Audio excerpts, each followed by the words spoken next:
All right, family, it's Tasha MAMABEAR prepping. You already know what time it is. Get your drink, pull up. This is the way, baby. Got hubby's mug today. And you just need to get up today and do it. Do the things, prepare, do what you need to do, because this is the way, baby. This is what we do, okay? Now, the topic, first of all, welcome to the channel too.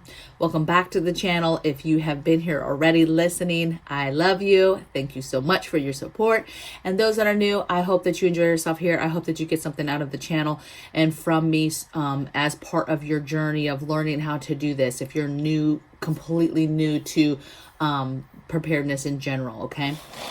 All right, so let's get into it. Today's topic actually is just as important, if not more important to me specifically, than stacking food. It's the one thing that I do just as much as I do actually stacking, getting, procuring, learning. It's a very, very huge part of what we do here, okay? And that is your personal security, your security of your home, your protection of your home. And more so, really, we're talking about the protection of your preps and the things that you buy, right? When you spend money to start stacking stuff, to put things away, to get things to prepare to be ready for grid down, right? Extra batteries, extra flashlights, extra this, that, right? It's important to protect those things, okay, from people, because there's nothing more dangerous than somebody that's not prepared and they find out that you are prepared, okay? And with us and the direction that we're going in, we know violence is on its way. First of all, violence is already here. Every single day, you can turn on the news at any time and hear about some random attack. And that's just people losing their minds right now. Imagine when people can't put food on their tables, right? They can't feed their families. Imagine, viruses running rampant and mandates and, policy changes and all that stuff going on, right? Imagine inflation going up higher than it already is. Imagine wars, possibly 2 wars at once, happening, okay? And imagine the violence that's going to ensue. People are going to be upset. There's going to be people that have no idea what to do, and they're just going to hit the streets because they can't cope with what's going to happen, okay? And so violence is coming, and so you've got to do your part to get your family ready and get your home ready and prepare. So today I'm just talking about, and I've talked about this before, so I know some of you that have watched this before, watched me before, or those of you that have just been doing this for a while, already have your kind of security plans in place, have these aspects covered. But we want to make sure that we're taking care of our new folks that haven't been doing this, that are new, that have been stockpiling a little bit, and now you're like, okay, what's next? This is a very important part, okay? And then if you're seasoned, just remember, hopefully something I say, there might be something that jogs your memory or jogs something inside you that makes you say, oh, yeah, I needed to get that one other thing, right? Whatever it is. So I'm going to talk you through these 5 areas, I guess, of security, or 5 priorities to think about when you're thinking about, how do I protect my home? How do I protect my family? So my number one thing is your points of entry. I've mentioned this several times. Bad people come through doors and windows, okay? Doesn't matter if they're trying to, maybe they're not there for you. They're trying to just break in, get some stuff, steal some stuff, take some stuff. Maybe it is there to hurt you, to harm you. Whatever the reason is, if somebody's trying to get into your home, the number one way they're doing that is through a point of entry, okay? And a point of entry, don't forget, it's more than just doors and windows. So it's your doors, it's your windows, it's your garage door, it's the door between your garage and your house, it's doors on sheds, doors on any kind of other structures, barns, detached garages, you name it, okay? Let's see, I took notes, so I want to make sure. It's skylights, it's doggy doors, cat doors, right? You have some sort of small door to let animals in. It's your screens, it's your gates, okay? Those are doors. I know they're outside, they're on a fence, whatever, but that's an entry, okay? Screens, all of that stuff, okay? Is super important that ways that somebody can access you, that can get in the house. And the number one way that they're going to do that is through a door or window. So if you concentrate and make sure that you are taking care of business when it comes to your doors and your windows and all those other entry points that I spoke of, then you'll be in a good starting place. Okay. And there's tons of stuff on the market. There's locks for doors, locks for windows. There's there's films you can buy for your glass. There's shatterproof film. There's screens, you guys. There's security screens that you can't even get through with a baseball bat, let alone try to slice it open to open a door. Okay. So if you're just trying to get some more protection on your screen so that you can have doors open during grid down and it's hot, right? There's some really good stuff on the market. Now, I get it. Some of this stuff is quite expensive. I also understand if you live in an apartment, you can only do so much. But there's still a lot of stuff that you can do for an apartment as far as extra locks and chimes and alarms for your windows and doors. There's still a ton of stuff on the market that you can do. Okay. Just Google apartment security. How do I secure my apartment windows? How do I secure an apartment door? How do I secure a sliding glass door? Okay. There's lots of things that you want to make sure that you're doing to secure those security screen doors. Making sure you have doors that don't have big windows right next to them or built into the door where it's easy to just break it and open it. That type of thing. Think through your doors, your situation, and how can you give yourself more time. You know, sometimes if people want to get in, they can get in, right? Like, hey, windows, right? Okay, I have a lock on it. I have a bar on it. I have all this fancy stuff on it. I have a chime or a sensor. But, you know, if somebody breaks in it, they could still break in it, right? They could just break through the glass, right? Now, if you have, right, the better quality glass that you have, harder to break through. Double pane glass, harder to break through.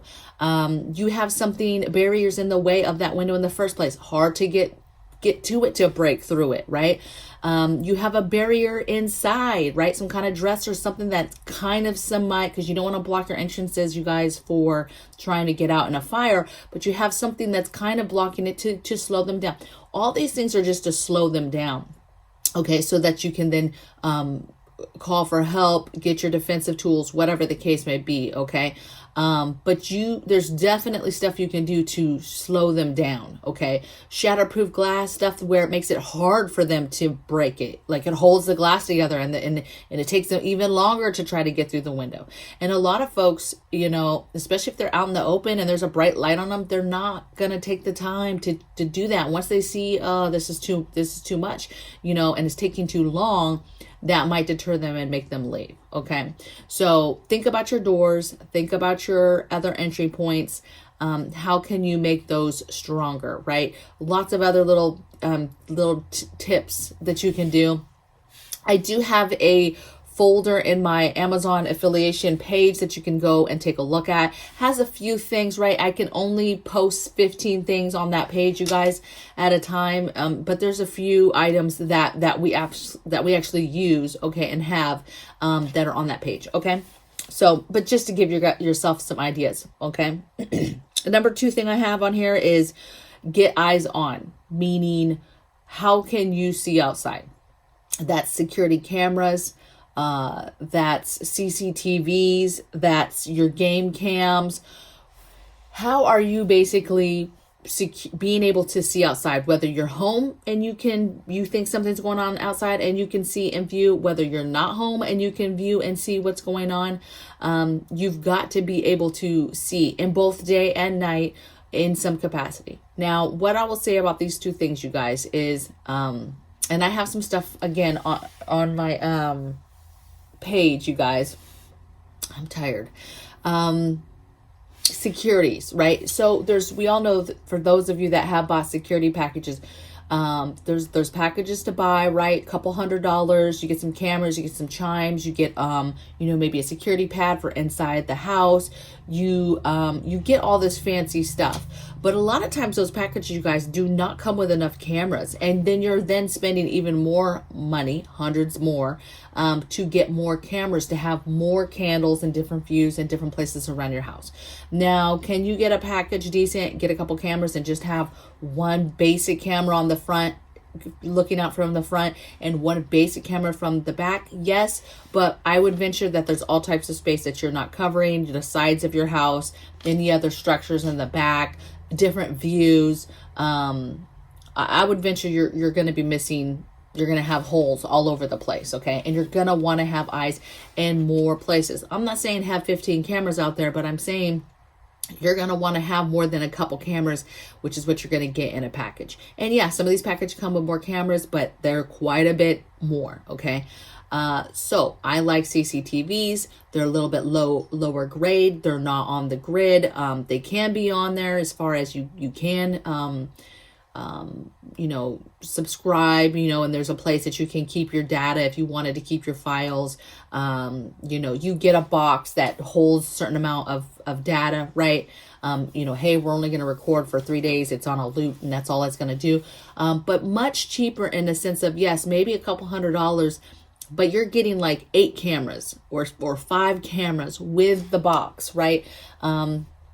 And I really like that because for the price you're getting more cameras. You're also getting some of those more cameras. Maybe it comes with 8 cameras, right? You don't put up 8, right? You put up 4 cameras. Well, now you have backup cameras in case something happens. Somebody comes through and cuts wires or destroys them because they're back there doing something they're not supposed to be doing. Whatever the case, right? They get damaged. Even if something simple like some weather damages them, whatever. You've got backup cameras that you can set up, okay? So I'm a big fan of CCTVs. Third thing I have on here is light it up, baby. Light it up. You need to go out your house at night. You need to walk away from your home, go down the driveway, go out to the street, whatever it is, and walk up to your house, okay, when it is dark, and see exactly what somebody else would see, what a burglar sees. How lit is your house? Some people like the front, don't like the back. They might have a fence so they feel safe, right? Like, oh, I don't have to do the back because I have the front. Nobody's going to, no, everywhere. You need to view it in a couple ways. You need to view it in the sense of, okay, what is lit? Where's the dark spots? Where are the spots people can hide? Like, oh, okay, there's lights, but right here, part of the driveway is pretty dark and somebody could just walk right up to it. And I don't have it covered with anything, not a camera, not a light. And they just walk up the side and, you're not even covered, right? So you have to walk the property, see where your regular lights are shining, right? Make sure, first of all, you have the whole area has some sort of lighting. Don't sleep on even just simple stuff like lighting paths with the solar lights that you stick in the ground, the stakes. Doing that along fence lines, getting the solar lights that go along the fence lines. Even something as simple as that is still lighting. So maybe you can't afford some kind of motion sensor light in the backyard, but you got some solar lights that you could put along the path or connect to the fence, okay? Or you want it to be a little bit more low key. You don't want it to be so boom, there's a motion sensor light, right? But you need to figure out what regular light you have, right? That's number 1. And then number 2, where strategically is your motion sensor, your solar ran motion sensor lights, okay? That's going to be good for grid down so that if your lights and power are off, those at a minimum, those motion sensor lights that you've placed here and there on main areas, even in grid down, will light up and they're solar ran, so you don't have to worry about anything, right? You don't have to worry about somebody cutting cords and things like that, okay? Absolutely favorite, love those, but you need to take a look. Where would people hide? Where can people crouch down and be looking at the house at nighttime? What can they see through windows? That stuff matters, okay? Number 4 thing I have is perimeter protection, right? This is as simple as a fence, right? Fences with gates. Is the fence high enough? Maybe you need to make it higher. And there's a ton of stuff you can do without getting a brand new fence to make it higher. Obviously, you want to look at the rules for wherever you live to make sure that you're not going beyond the height or whatever. But there's lots of stuff you can do. How high is the fence? Is it high enough? If you don't have a fence, maybe getting a fence. How easy is it to jump your fence? Do you have neighbors around you? Do you not? Is there anything that's around the fence that would actually aid them to be able to jump the fence, right? if you have a bunch of junk or whatever on the other side of the fence, and it's easy for them to just step up on top of that jump and hop a fence, or there's something else, maybe the neighbor, whoever has something, you could talk to them like, hey, you got this box over here or whatever, and it's easy, wait, and it makes it easier for somebody to hop over the fence. Additionally, what do you have extra when it really, really goes left? Like it goes left, like the whole world is falling apart. What do you have to put on top of that fence line, right? Barbed wire, other types of wire. Maybe it's just 2x4s with nails hit through it that you're going to connect to the top.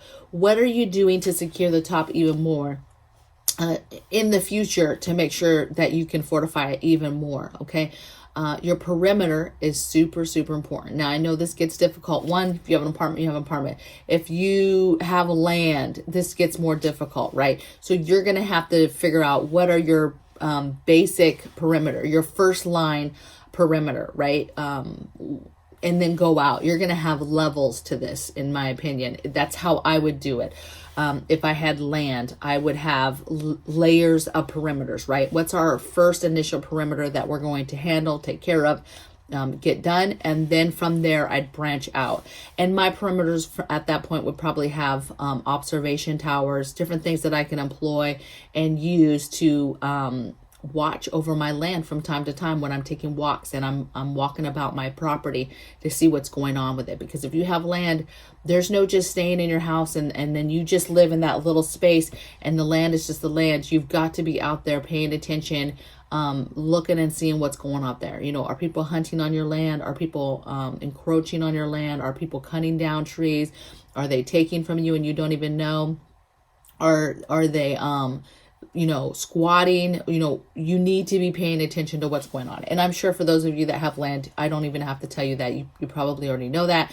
I'm not telling you anything new. Okay. But if you are a new homeowner, I know some of you watching are new and have just bought land, right? And so these are the things that I would be thinking about if I had a large piece of land. Okay. And then the last thing I have is defensive tools. Now, on this channel, I do not discuss certain things. There's certain things that I'll never share with you guys. You'll never, unfortunately, I'm sorry, you'll never see my food pantries, my food stores. You'll never see any of that stuff, my prep stores. You won't see any of that stuff. I won't show you physically anything that I have. I'm just not going to do it. Second of all, I don't discuss weapons on here. I don't discuss types of defensive tools. I have done videos where I've done, hey, here's some ideas for non-lethal defensive tools. I will always express the importance of defensive tools. I'm telling you right now, number 5 is you need defensive tools. I don't want to tell you need lethal and non-lethal defensive tools. That's for you to decide what type you need, right? But I think that there's a place and it is important to have options and it's important to have lethal and non-lethal defensive tools. That is my humble opinion, okay? If you are somebody that absolutely will not handle lethal defensive tools, then you absolutely need to, at a minimum though, look at non-lethal stuff.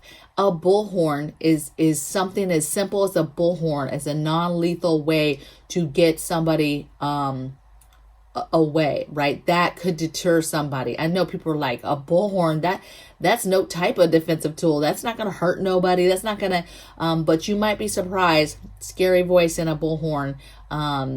You see somebody creeping around and you do that what that will do. Okay. All types of stuff, sprays, baton, all types of stuff. You guys, I'm not even going to get into it, but you need to, again, you can Google, you can research, hey, what's the top 10 non-lethal defensive tools? See what pops up. And then you make a decision of what you're comfortable with getting. But what I will tell you is please take it serious and please get those things. I will also say, if you have not gotten your food yet, food and water needs to be your priority. Food, water, meds. And so if you are brand new, meaning you have just started this, in the last month, and you are just starting to get food, water, meds, you can budget and get you some stuff, but don't be one of these people that goes out and gets 6 defensive tools, lethal, right? You got all the seeds for them. You're ready to go. and you don't even have no food and water, baby, in your house. Okay, that's not how we do that. That's not how the game's played. Okay, I'm not saying you can't do it at the same time and be thinking about both. Absolutely. But food, water, meds needs to be a priority. Okay. And then when you get to the point where you're ready for this, you need to be thinking about defensive tools, be thinking about what you're comfortable with as far as lethal, non-lethal, and in my opinion, be getting something or somethings, or everything, for both sides of that. Okay. And that is, your last line of defense, when it really gets bad. Okay. And that's what we will be doing. Okay. That's when things are so bad that we have observation towers, we have patrols, we have eyes out, we have somebody watching at all times. We're not just all sleeping all night long, not paying attention. That's like, it's serious. That's where we have stuff staged in the house. We have stuff, we're wearing gear, we're holstered on us, on our person, that type of thing. Okay. Like it's not good. Okay. What I will tell you though, is this house is hardened. We are not, soft targets at all. And that's the idea behind all this stuff, is making sure that you're not just making it so easy for somebody to just come. And a lot of stuff you do, something as simple as putting signs up, lets people know, don't come to this house. Even a basic, there's dogs here, no trespassing, no solicitors, lets people know, like, okay, they don't want nobody here, right? They're clearly letting people know, don't come over here. Don't come over here. Don't come up in here. Just come to the door. If you don't know us, don't come here, right? And simple things like that could deter. These things I'm talking about, cameras, lights, that stuff could deter somebody. Somebody decides, no, they're still going to break in. If you make it difficult and it's hard and it's taking too long to break in a window or get it through a door, they're going to give up and be like, I can't, this is too much work. Plus the fear of them getting caught, or the fear of them knowing you might come out now with some kind of defensive tool, because now it's taking them too long to get in.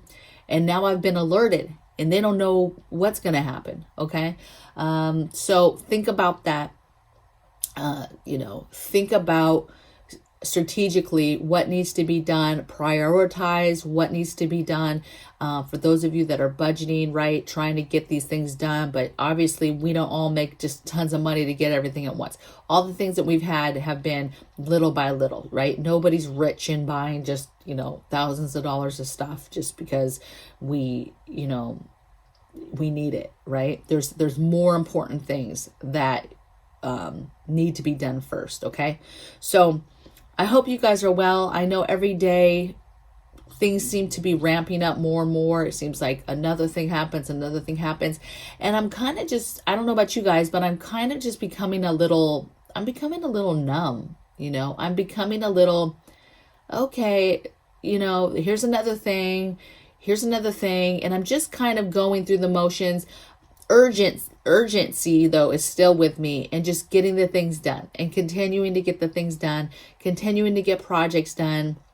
Yesterday, I spent a couple hours researching further just on how to, for, tiny pox and animal pox and all that, the pustules, the bumps.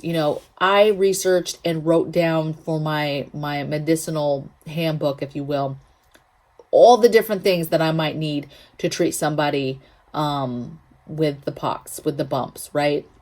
How to make people comfortable. I knew a couple things before. I had some preps before from my last video and stuff that I made sure I had.